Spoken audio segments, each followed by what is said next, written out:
Muy bien, hermanos, qué bendición que podamos continuar con este último estudio del libro de Efesios. Ya habíamos hecho todas las secciones de este libro por un poquito más de un año.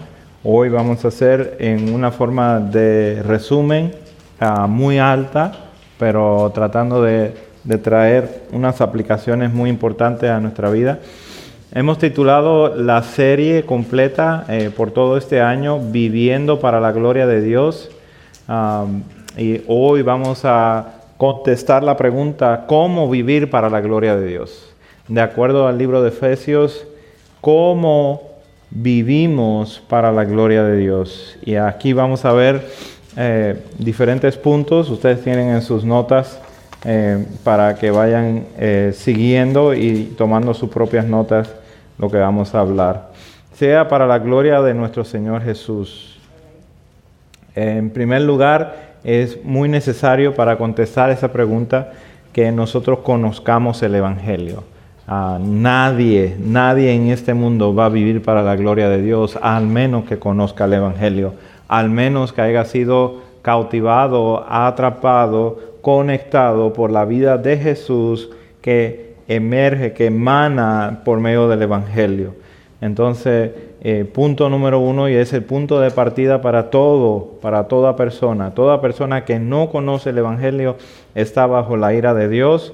Toda persona que ha conocido el Evangelio y que ha obedecido el comando del Evangelio es venir a Cristo, es someternos a Él, a su autoridad, someternos que Él es Rey, que Él es Señor, y que creamos a Dios acerca de Jesús, acerca del enviado, del Mesías, de nuestro Señor Jesucristo. Entonces, en primer lugar, es importante que veamos el Evangelio, que conozcamos el Evangelio y que lo conozcamos desde una perspectiva de arriba.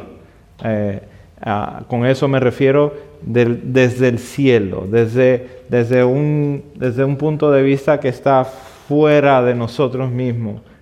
Cómo lo describe Dios para nuestras vidas, cómo lo trae y lo maneja y lo desarrolla para que nosotros podamos entenderlo. Y eso básicamente el primer capítulo de Efesios, cómo Dios trae eso a nuestras vidas, como la elección desde el pasado. En Efesios 1:4, según nos escogió en Él antes de la fundación del mundo. Esto es algo completamente fuera incluso de nuestra historia. No estábamos ahí, no habíamos sido creados, no había sido generado la historia como nosotros la conocemos. Este fue el método de Dios. Dios decidió escoger desde antes de la fundación del mundo. Entonces vemos desde una perspectiva de arriba, desde el cielo, vemos que hubo una elección. Dios escogió. Esto lo hizo por medio de una motivación. Esta motivación, en el versículo 5 del capítulo 1 de Efesios, en amor, habiéndonos predestinados para ser adoptados hijos suyos. Entonces, la motivación es el amor. El método fue que Él escogió. Él escogió antes de que fuera el tiempo, antes de que fueran todas las cosas. Es una elección desde el pasado. Esa elección no tiene forma de ser cambiada. Es una elección que Dios ha hecho, Dios ha determinado, y Él procede con esa elección de acuerdo a como Él lo ha decidido, determinado. También vemos la salvación en el tiempo preciso. Desde una perspectiva desde el cielo, nosotros vemos que ocurrió la salvación en un tiempo preciso dentro de nuestra historia. Dios envió a su Hijo, en quien tenemos redención por su sangre, el perdón de pecados. Entonces vino su Hijo y nos dio a conocer el misterio de su voluntad, que Dios mismo se había propuesto desde antes de los siglos a darse a conocer por medio de su Hijo. Esa es la salvación en el tiempo preciso. Y también vemos el beneficio en el presente. Entonces, ocurrió algo en el pasado, antes de que se hicieran los tiempos, ocurrió algo en un tiempo preciso, 2000 años atrás más o menos. El Hijo de Dios caminó sobre esta tierra, el creador de todas las cosas tocó la tierra y fue colgado en el madero que Él mismo había creado. El beneficio entonces viene a todos aquellos que son sus creyentes, todos aquellos que son sus redimidos, todos aquellos que fueron beneficiados por este acto de elección y de salvación. Con Él obtuvimos una herencia, este es el beneficio, la herencia que no nos tocaba a nosotros, la herencia para la alabanza de su gloria fue garantizada por medio del sello del Espíritu Santo en cada creyente. Cada creyente ve el beneficio por medio de algo que ha ocurrido en su vida. Ese algo se llama fe. Esa fe es producida por el Espíritu de Dios que existe en cada creyente, que toma lugar, que toma hogar, crea un hogar, ejerce un movimiento hacia las cosas de Dios, hacia madurar, entendiendo así las Escrituras, conociendo que sí existe una esperanza, un futuro muy cierto, que hoy no lo vemos, que hoy no podemos palparlo, pero sabemos que es más sólido que lo que nosotros podemos palpar. Conocemos las riquezas de su herencia. Entre los santos podemos ver que Dios está transformando, está remodelando diferentes hermanos y hermanas para su gloria. Y podemos experimentar ese poder en nuestras propias vidas. Ese poder de transformación, un poder sólido que trae una rendición en nuestras vidas, estar conociendo las maravillas de Dios, trae como implicación una rendición de nuestras vidas.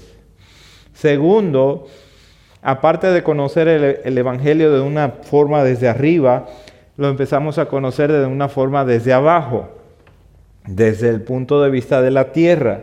En el capítulo 2, el apóstol nos habla de que nosotros estábamos muertos espiritualmente y estábamos destituidos, que estábamos muertos en nuestros vicios y pecados, que no había ninguna oportunidad para nosotros poder llegar a Dios, y que Dios muestra su misericordia, su gran amor, su compasión cuando Él revela a su Hijo, y que por medio de su Hijo se han unido dos pueblos, los judíos y los gentiles, que por medio de su Hijo ya no fuera un templo hecho de manos, sino fuera un nuevo templo, un nuevo hogar, una nueva institución, por decirlo así, es la iglesia del Señor. Es establecida por el Hijo de Dios. Este establece un nuevo templo. Este nuevo templo que no es hecho a mano, sino que es hecho, creado por Dios mismo, es la iglesia. Y que por este medio, entonces el Espíritu Santo viene a hacer morada, y con el Espíritu Santo viene el Padre y viene el Hijo, y tenemos comunión con ellos, con el Dios verdadero, cuyo fundamento lo tenemos en Cristo Jesús, cuando dice la palabra de Dios que Él es la piedra angular, y que por medio de esa piedra angular Él ha enviado sus apóstoles y sus profetas para hablar su palabra, para traer el mensaje, ese mensaje que fue desarrollando para nuestras vidas, ese mensaje que fue desarrollando hasta llevar a Cristo a la cruz. Entonces crea un nuevo edificio para morada de Dios en el Espíritu. Ese nuevo edificio es la iglesia. Este es el misterio que estaba por revelarse, y el apóstol aquí está hablando acerca de la iglesia, los santos, los miembros de la iglesia, los miembros de la familia de Dios. Ellos son los que componen la iglesia verdadera. Algunas implicaciones. Podemos reconocer que este es el plan de Dios, que este siempre fue el plan de Dios, que no fue una consecuencia de un plan que se llevó mal. podemos reconocer que el plan de Dios llevaba por sí la ejecución de su propio Hijo en la cruz del Calvario, y podemos reconocer que el resultado de su plan es un nuevo cuerpo, es una nueva entidad. Existe ahora la iglesia del Señor Jesucristo como una extensión del cuerpo del Señor Jesucristo, para llevar los brazos, para llevar la compasión, la misericordia, como llevar la verdad, la justicia del Hijo de Dios.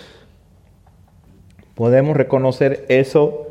Reconocemos que nosotros no podíamos alcanzar esto jamás, ni siquiera podíamos imitarlo, no por nuestros propios esfuerzos, ya que nos encontrábamos en una situación de muertos. Nos preocupa el estado de este nuevo cuerpo, el cuerpo, la iglesia del Señor. Nos preocupa cómo vive la iglesia, el fundamento, si tiene fundamento en base a los apóstoles y profetas, siendo Cristo la piedra original, la piedra angular. Está la iglesia del Señor siendo santificada por la palabra de Dios. Dios diseñó la palabra para que fuera el método santificador para la iglesia. Está creciendo la iglesia en esta maravilla, en ese proceso de estar maravillado de lo que es el Evangelio y lo que produce en cada una de nuestras vidas. Vives con un Evangelio que viene de arriba y se refleja en cómo tú actúas con los demás, cómo tú vives para los demás, cómo tú has creído, o estás viviendo un evangelio falso, o has creído un evangelio que te lleva a estar buscando vivir la mejor vida ahora, o estás buscando vivir financieramente bien y vivir en una posición dándote esa libertad de que estás bajo la gracia y no has conocido al Dios verdadero y no has conocido a su Hijo a quien Él ha enviado. Vives capturado por este poder maravilloso. El Evangelio es poder de Dios. Seguimos con el próximo punto. Relaciónese con el propósito de la iglesia. Cómo vivimos para la gloria de Dios tiene que haber una relación con el propósito de la iglesia. ¿Cuál es la función de la iglesia? En Efesios capítulo 3, versículo 10 dice: la multiforme sabiduría de Dios sea ahora dada a conocer por medio de la iglesia a los principados y potestades en los lugares celestiales. Esto, hermanos, es la visión macro. Porque Dios pensó, diseñó la iglesia para hacer una manifestación cosmológica, una manifestación de todo el universo donde es exhibida su iglesia como algo grande para nuestro Señor Jesucristo, como un premio maravilloso que el Padre le da a su Hijo. ¿Ves la función de la iglesia en una forma grande? ¿Ves la función de la iglesia en una forma más personal? Dice el versículo 17 del capítulo 3, para que habite Cristo por la fe en vuestros corazones. Ese es el propósito de la iglesia, que habite, que vayamos siendo conformados más y más a la imagen de Cristo, para que habite Cristo en nosotros mismos, para que conozcamos con los demás hermanos la profundidad de las dimensiones del amor de Cristo. No para que vivamos en romanticismo acerca de Cristo, sino que conozcamos que el costo de la cruz, el costo de llevar nuestros pecados a ese lugar, debe de capturar nuestras mentes, nuestros corazones. Qué grande profundidad. El orden de la iglesia en Efesios 4 nos lleva a que Dios equipa y establece el orden de la iglesia. Él llama humildemente y con mansedumbre y paciencia a todos los hermanos a la unidad del Espíritu, para que exista un solo cuerpo, un solo Espíritu, una misma esperanza, un Señor, una fe, un bautismo y un Dios. Esa es la unidad del Espíritu. Es el Hijo de Dios quien capacita y edifica la iglesia con dones y constituyendo, dando pastores a la iglesia. En primer lugar, vemos cómo necesitamos conocer el Evangelio de una forma de arriba. En segundo, de una forma abajo. En tercero, relacionándonos con el propósito de la iglesia, que Dios pensó, diseñó la iglesia para hacer una exhibición de ella y para que cada uno de nosotros seamos conformados a la imagen de Cristo. Y para esto Dios ha equipado la iglesia. Él ha dado pastores, Él ha dado maestros, Él ha dado dones a cada uno de los hermanos, de los santos, para que sean utilizados para la edificación de su iglesia.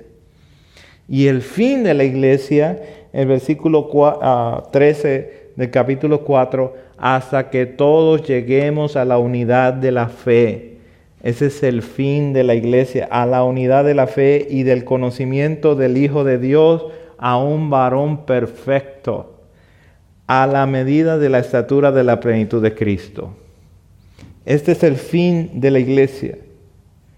Para eso existimos, para que vayamos siendo conformados, transformados, renovados y llegar a conocer en nosotros que Cristo verdaderamente vive en nosotros.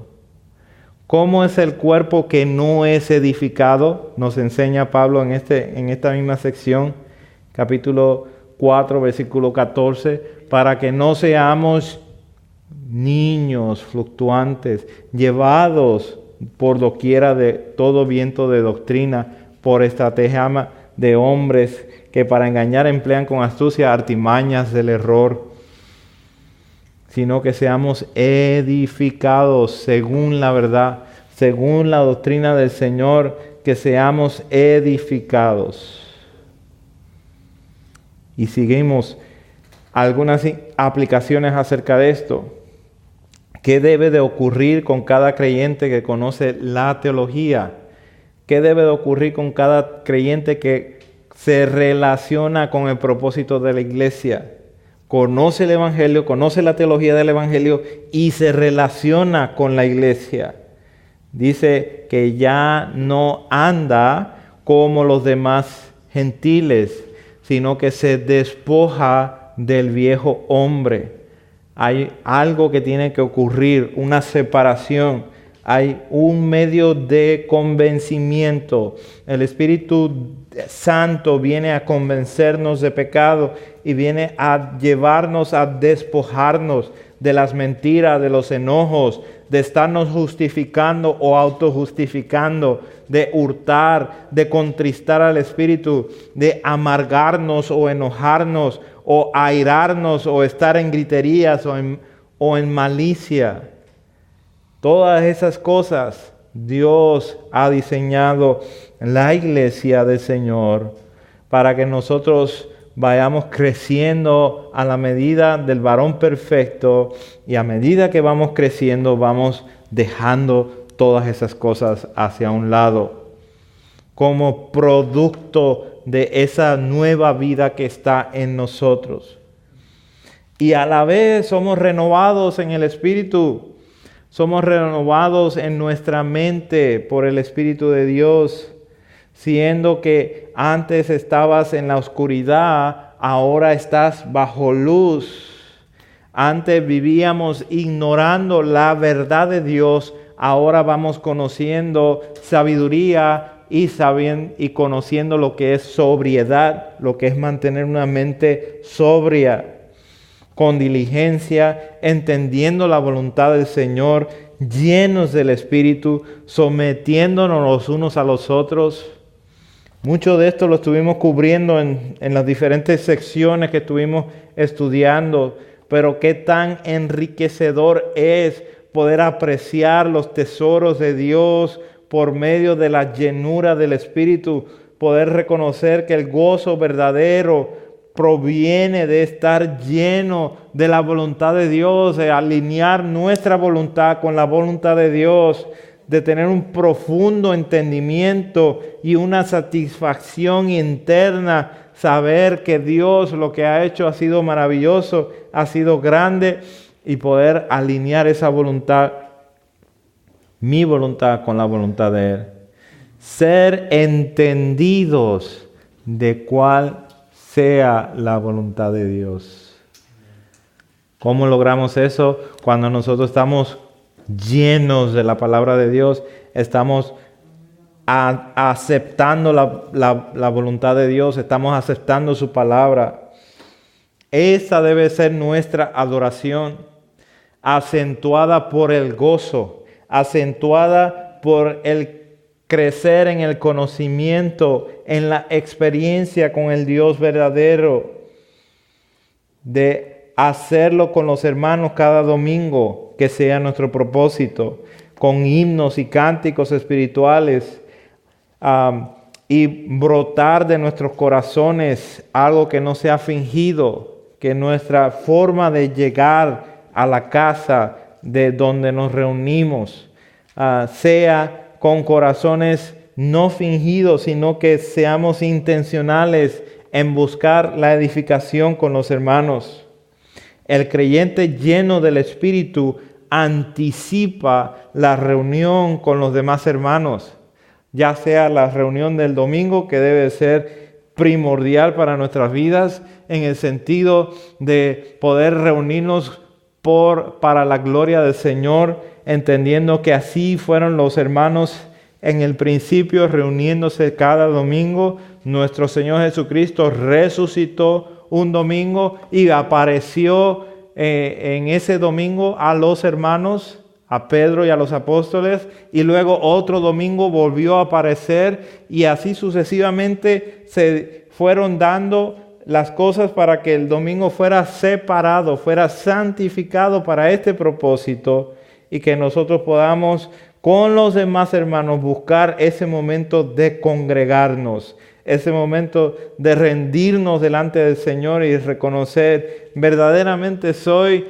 un pecador que necesita la gracia de Dios. Verdaderamente reconozco con mis demás hermanos que estoy tan necesitado de Dios. Y eso es para nosotros de gran gozo, poder afirmarnos, en especial nuestros roles que nos enseña la palabra de Dios en nuestros hogares, en nuestra sociedad, maridos con las mujeres, padres con los hijos, jefes con los empleados, como cristianos verdaderos, reconociendo cuál es mi posición dentro de esta sociedad.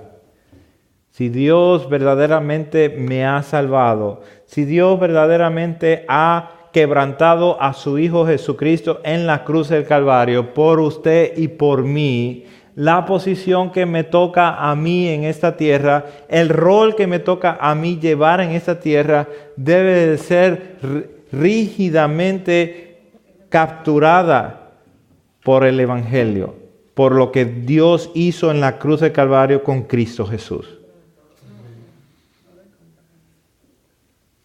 Eso para nosotros debe de arrastrarnos especialmente a nuestro orgullo de no amar a mi esposa como Cristo amó a la iglesia. Debe de arrastrar a mi orgullo de no someterme a mi esposo como al Señor.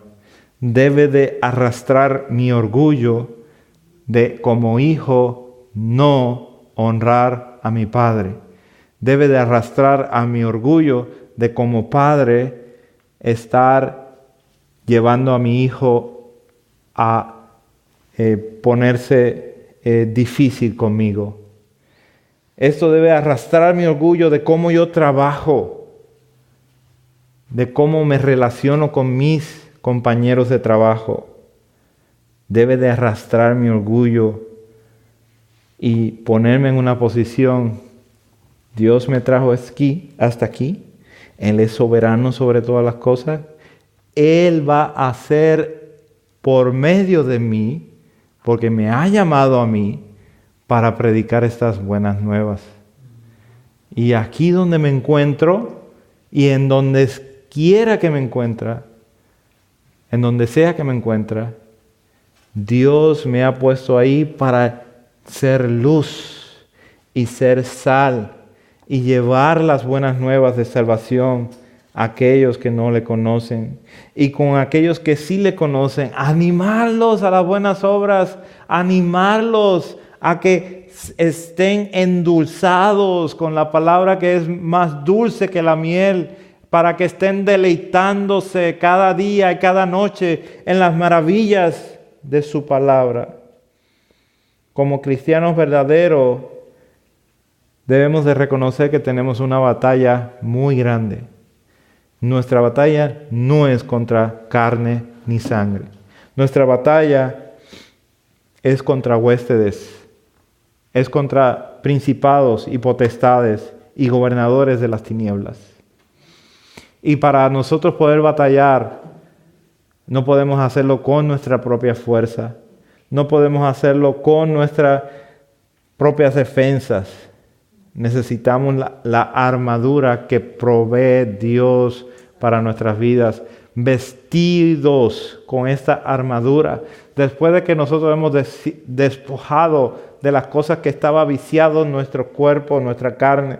Después que hemos renovado nuestras mentes, entonces nos vestimos con las armaduras de Dios para resistir la tentación cuando viene, para resistir los dardos que vienen con fuego para destruir no solamente el escudo de la fe, sino la coraza y todo lo que está en el interior, para destruir nuestros corazones que sean expuestos a tanta y tanta maldad. Dios nos libre de eso y nos equipe cada día más a que nuestra fe, nuestro escudo de la fe sea fuerte y potente y pueda aguantar todos estos dardos que vienen hacia nuestra dirección. Y con la oración. Así termina este libro, hermanos, dando un énfasis muy importante a la oración. No podemos estar corriendo de la oración. Es más, no podemos estar aparentando que estamos orando. Necesitamos entrar en una relación que sea firme de oración a Dios. Orar en todo tiempo significa que oremos en todo tiempo, en toda situación. ¿Saben qué? En este momento mi corazón no está dispuesto, pero oro en ese momento. Y no estoy dispuesto a hacer esto, pero oro en ese momento. Dios, quita eso de mí. Quita esas palabras de mí. Quita esa mala conciencia de mí o ese sentido de culpa en ese momento. Porque lo que voy a hablar va a herir a esa persona y yo no quiero usar mi boca que tú has creado para mí, para que te dé gloria y honra a ti, Dios. No la quiero usar para maltratar a alguien, la quiero usar para bendecir a alguien, para hablar vida, para hablar gozo, para hablar aquellas cosas que van a surgir para tu gloria, Dios. Usemos la oración como ese método constante que va a humillar nuestro carácter y va a moldear nuestro carácter. En conclusión, existimos, vivimos para la gloria de Dios, buscamos conocerle y entenderle como Él nos ha dicho en su palabra. Esto Él quiere que nosotros le entendamos, le conozcamos, que conozcamos el Evangelio desde arriba, desde una perspectiva celestial, que conozcamos el Evangelio desde abajo, desde una perspectiva humana, estando muertos, incapaces de llegar a Dios y ver cómo Dios en su momento envió a su Hijo para que en Él fuera expuesto todo el universo, todo principado, toda potestad, recibió esa exhibición del Hijo de Dios en la cruz del Calvario. Y que reconozcamos nosotros, nos relacionemos, nos identificamos con el propósito de la iglesia. De toda esta maravilla que Dios ha hecho, Dios ha producido la iglesia. Y es la iglesia la que se encuentra en estos momentos en la tierra, representando al Rey de Reyes, Señor de Señores, llevando brazos para levantar a los brazos caídos, para sanar a aquellos que están oprimidos, para libertarlos, así como hizo el Señor cuando estuvo en la tierra. Que sea la iglesia la que esté haciendo esto en todo tiempo. Y para que cada uno de nosotros podamos ser afirmados en nuestros roles que nos corresponden. Que podamos funcionar así como un reloj tiene diferentes partes y cada uno tiene su partecita para que funcione con otra y pueda dar la hora. Así dentro de la iglesia, cada uno de nosotros somos miembros de la iglesia y funcionamos para dar la gloria a Dios. Hemos sido redimidos por el Hijo de Dios para la gloria de Dios. Vivamos para la gloria de Dios, centrados en el Evangelio. Oremos. Padre, te damos gracias que nos bendice en estos momentos. Dios, sabemos que todas las cosas buenas provienen de ti. Sabemos, Dios, que nuestro corazón se alegra al escuchar tu palabra, al escuchar, Dios, que somos respaldados por tus promesas, somos respaldados y confortados y podemos depender de ellas, pero también somos exhortados a dejar ciertas cosas. Ayúdanos, Señor. Ayúdanos a ser diligentes con esto. A decir, Cristo vive en mí. Las cosas viejas pasaron. He aquí son todas hechas nuevas. Y poderlo aplicar a nuestras vidas. Gracias, Señor. Gracias por tu palabra. Gracias por este momento glorioso en Cristo Jesús. Amén.